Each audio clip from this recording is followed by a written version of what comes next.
वबरकातुहू। मैं मोहम्मद जाफ़र, मैं शोरल शहर में टीचर हूँ। तकरीबन 2-3 साल से हम यहाँ पर काम कर रहे हैं। तो यहाँ पर आप देख सकते हैं हमारा ये सफ़र तकरीबन 4 बच्चों से शुरू हुआ था और अल्हम्दुलिल्लाह इस वक्त हमारे पास मौजूद हैं तकरीबन 17 की तादाद मौजूद है। और अल्हम्दुलिल्लाह ये बच्चे सैलाब, पानी, हर मुश्किलात के बावजूद यहाँ पर तालीम हासिल करते हैं। जिन दोनों हम फ्लड के सिलसिले में और रूरल एरियाज़ में विज़िट कर रहे होते हैं तो मुझे समझ नहीं आता कि वाकई पाकिस्तान में, मुझे लगता है कि हम सदियों पीछे हैं। फिर जब मैं इसका हल सोचती हूँ तो मुझे 2 चीज़ें समझ में आती हैं। एक तो ये कि यहाँ की ख़वातीन को, यहाँ के नौजवानों को हम स्किल करें, उनको हुनर सिखाएं, और दूसरा है इनको तालीम दें।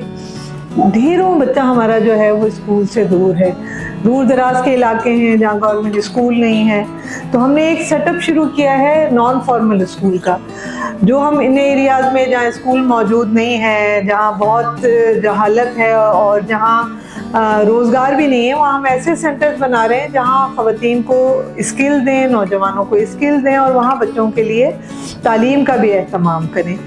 तो मेरी गुजारिश ये है कि आप एक स्कूल को अडॉप्ट करें, एक नॉन फॉर्मल स्कूल को अडॉप्ट करें, एक इदारे को अडॉप्ट करें, यानी जहाँ हम उन पैसों में एक ख़ानदान की कफ़ालत कर रहे होते हैं, उतने ही पैसों में हमारे 40-50 बच्चे पढ़ जाएंगे। तो ये ज़िम्मेदारी लें। मेरी अपनी डोनर से दरख्वास्त है कि एक स्कूल की ज़िम्मेदारी लें। वहाँ जगह हमें वहाँ के लोकल लोग गाँव के दे देते हैं, सिर्फ वहाँ की किताबें और वहाँ की बिजली का बिल और वहाँ के टीचर की फ़ीस हमें अफोर्ड करनी होती है।